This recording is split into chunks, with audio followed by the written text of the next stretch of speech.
Hello, CZM. How are you? Well, I hope you don't miss your English lessons too much.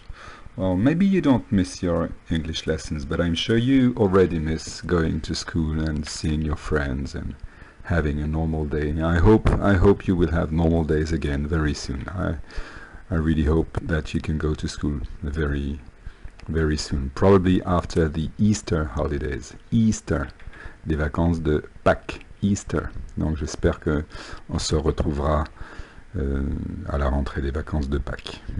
Espérons.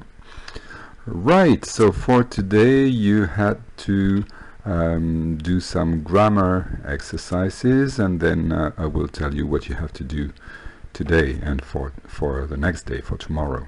So this is week 2, day 2.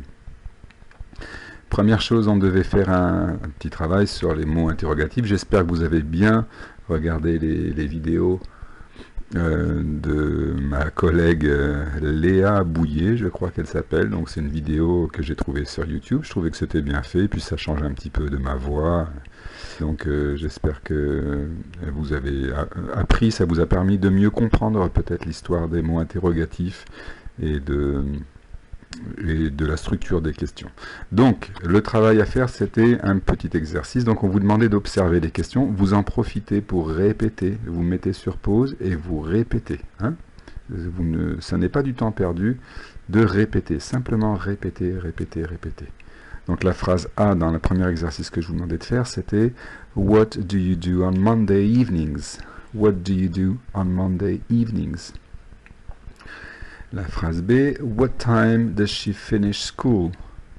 What time does she finish school? Vous remarquez qu'on dit presque pas does, mais on l'écrase, on dit does. What time does she finish school? C, when do you go to the music club? When do you go to the music club? D, how often do you play the guitar? How often do you play the guitar? Et E, where does your brother play tennis? Where does your brother play tennis? Donc à partir de l'observation de ces phrases, vous deviez remplir la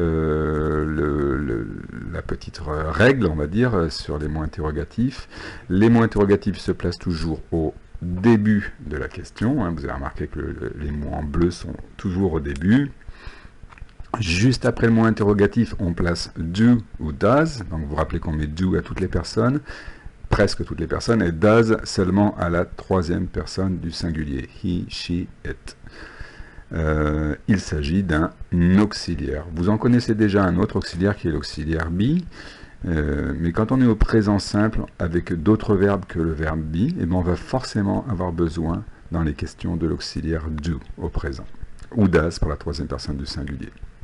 Donc il fallait relier ensuite les questions à la traduction. C'était assez simple, j'espère, mais ce qui m'intéresserait surtout, c'est que vous le sachiez ça par cœur maintenant. Hein. J'ai encore trop d'élèves dans la 6e, 5, qui ne connaissent pas bien leurs mots interrogatifs. Et ça n'est pas encourageant et rassurant pour la suite. Donc à vous de vous y mettre, profitez, vous êtes à la maison, apprenez bien tout le vocabulaire que vous devriez déjà savoir. What, quel, ou quoi, hein, what. What are you doing? Que, quoi es-tu en train de faire? Ensuite, B, when, quand. Par exemple, when is your birthday? C, c'en est un qu'on n'a pas eu trop le temps de voir encore, parce que malheureusement on s'est un petit peu séparés un peu trop vite, mais how often? How often? How often do you have English? Hein, combien de fois par semaine, à quelle fréquence tu as anglais? What time? Bon, pas de problème. Pour dire à quelle heure, par exemple. What time do you have English on Tuesdays? À quelle heure tu as anglais le mardi? I think you have English at 3, right? On Tuesdays. Et enfin, la question where qui veut dire où, bien sûr. Il nous en manque encore 2 ou 3. Il nous manque who, qui veut dire qui. Et il nous manque aussi un autre mot interrogatif que vous devez connaître, qui est why. Pourquoi? Why? Why do you hate me? Hein, pourquoi tu me détestes? Ensuite, on passe à l'exercice suivant qui consistait à compléter les dialogues avec le mot interrogatif qui convient. Donc dans la phrase A, vous avez la réponse at 9:30. Donc bien sûr la question était What time do you go to bed in the evening? What time do you go to bed in the evening? Repeat please. You have to repeat. Petit B, vous aviez la réponse in Dublin. Donc la question était Where does Tara live? Where does Tara live? Petit C, vous aviez la réponse on Mondays and Thursdays. On Mondays and Thursdays. Donc la question était When do you have maths at school? When do you have maths at school? Petit D, vous aviez la réponse twice a month. Alors là, peut-être que le petit twice a month vous a un peu gêné. Twice. Twice, ça veut dire deux fois. Twice a month, deux fois par mois. Pour dire une fois, on va dire once. Once a month. Deux fois, twice a month. Donc la question était How often does your pen pal contact you? How often does your pen pal contact you? Do you remember pen pal? Un correspondant. Avec quelle fréquence est-ce que ton correspondant te contacte? Réponse twice a month. Petit e, la réponse était I often go to the cinema with my older brother. I often go to the cinema with my older brother. Donc la question portait sur le lieu, to the cinema.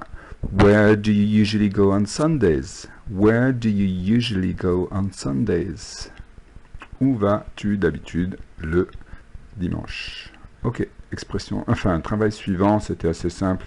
C'était pour réutiliser les fameuses prépositions on, at, in dans les expressions de temps. Attention, il faut bien mettre on au bon endroit, at au bon endroit et in au bon endroit. Donc vous avez une petite explication pour vous rappeler. On plus le jour de la semaine. Le mercredi, on Wednesdays. At plus l'heure, at 6 o'clock.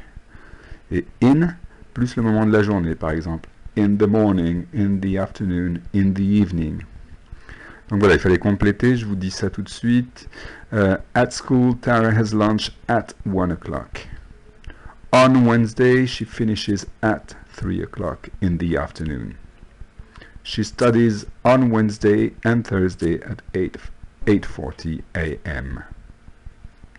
Ah, on avait encore un autre exercice, pardon, j'ai oublié, le numéro 5 du livre, qui était de trouver la question à partir de la réponse. Donc il fallait bien vous rappeler la structure des questions que je vous ai mises à côté de l'exercice. WH, auxiliaire, sujet, verbe, complément. Vous devez l'apprendre par cœur, cette formule. WH, auxiliaire, sujet, verbe, complément. L'auxiliaire ici, en l'occurrence, c'est do, mais quand on fera d'autres temps, vous verrez que ça sera bien pratique. Il y aura juste à changer l'auxiliaire et on aura la question à un autre temps.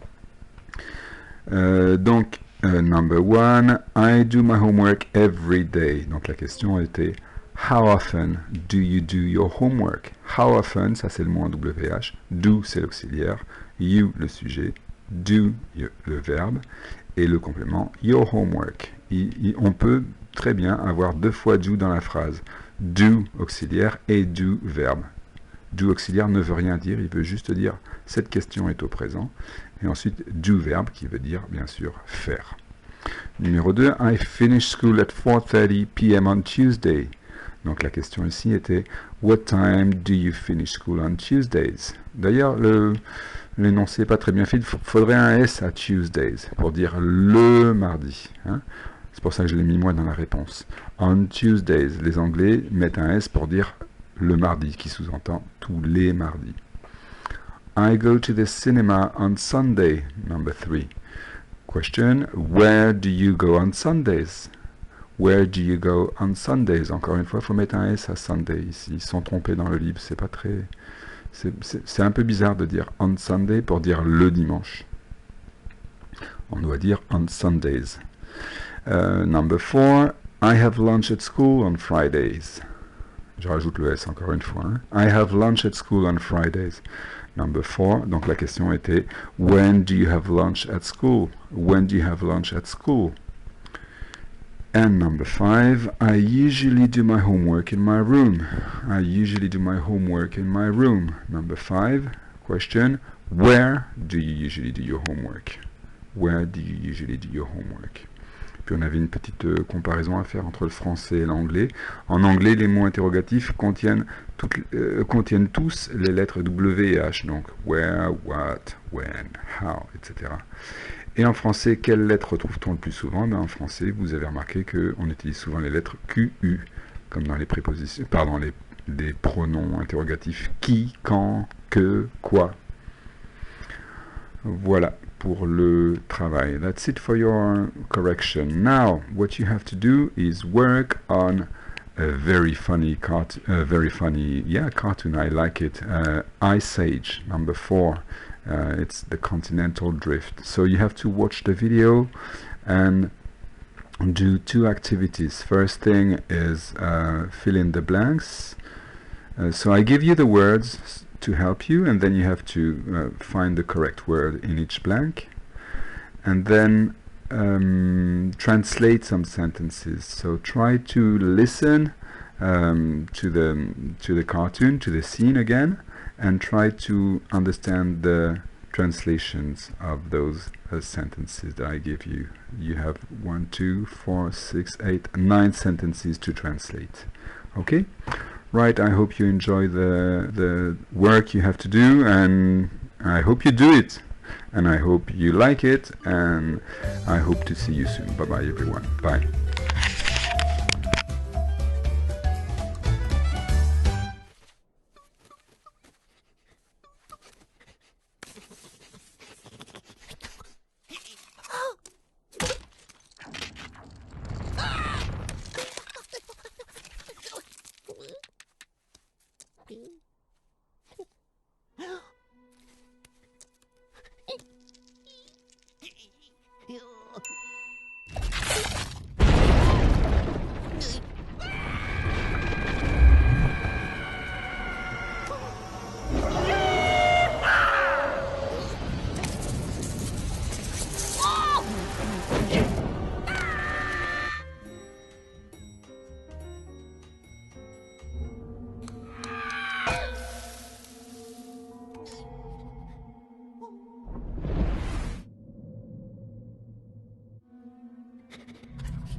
Wait,